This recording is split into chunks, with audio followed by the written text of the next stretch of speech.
ఆ రోజు లెక్క 2020 మరి ఈరోజు ఇప్పుడే నేను మేము ముందు పెడుతున్న లెక్క చూస్తే ప్రత్యక్షంగా డైరెక్ట్గా మేము ఇప్పుడు 15 పైన గెలవబోతా ఉన్నాము.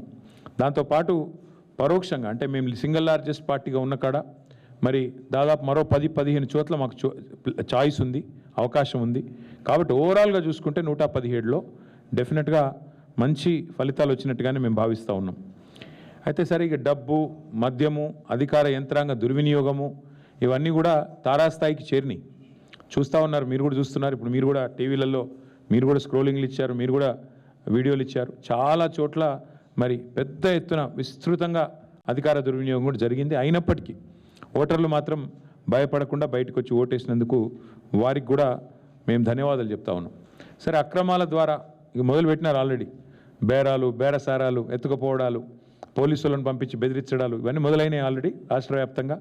ఎట్లా గెలిచిన దాన్ని మా దగ్గర గెలిచిన దాన్ని కూడా లాక్కునే ప్రయత్నం కూడా చేస్తూ ఉన్నారు. అయినా కూడా పర్వాలేదు, కొట్లాడతాం.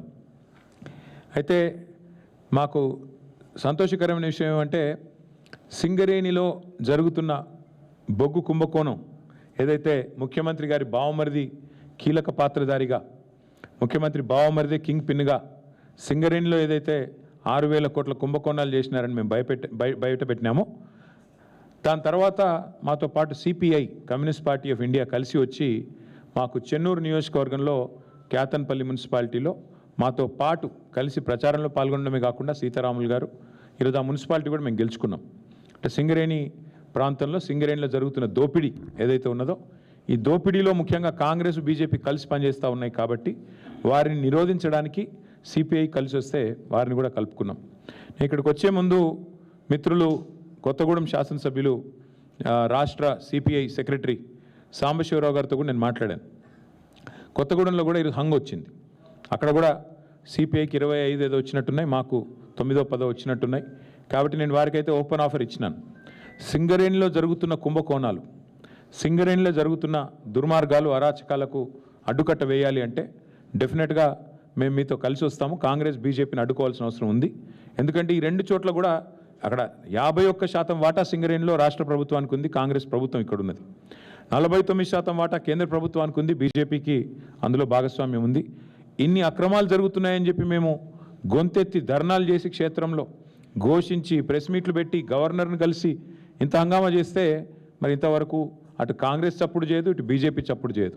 అందుకే మిత్రులు సిపిఐ రాష్ట్ర సెక్రటరీ మరి సాంబశివరావు గారికి నేను ఫోన్ చేసి చెప్పాను, మీరు కనుక తీసుకోవాలనుకుంటే కొత్తగూడెం కార్పొరేషన్ మీరు తీసుకోండి, మేము మద్దతు ఓపెన్గా అని చెప్పి కూడా వారికి చెప్పడం జరిగింది. ప్యూర్లీ ఒకటే ఉద్దేశం, సింగరేణిలో జరుగుతున్న దోపిడీని సింగరేణి కేంద్రంగా ఉన్న కొత్తగూడెంలో తప్పకుండా అక్కడ మరి కాంగ్రెస్, బీజేపీని ఎండగట్టాలన్న ఉద్దేశంతోనే ఈ ఆఫర్ కూడా మేము ఇచ్చాము. అట్లా కలిసి వచ్చే లౌకిక పార్టీలు ఉంటాయి, చాలా రకరకాల కాంబినేషన్స్ ఉంటాయి. ఇవన్నీ కూడా చూసిన తర్వాత మేమైతే డెఫినెట్గా గట్టిగా పోరాడినాము.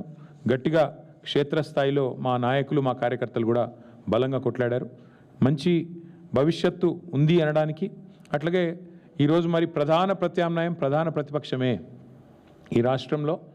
కాంగ్రెస్తో పోరాడగలిగిన శక్తి, కాంగ్రెస్ను గద్దెదించే శక్తి, బీజేపీని నిరోధించే శక్తి ఖచ్చితంగా బీఆర్ఎస్కు మాత్రమే ఉంది అని మొన్న పల్లెలో జరిగిన ఎన్నికలు, ఇవాళ పట్టణంలో జరిగిన ఎన్నికలు తేల్చి చెప్పాయి.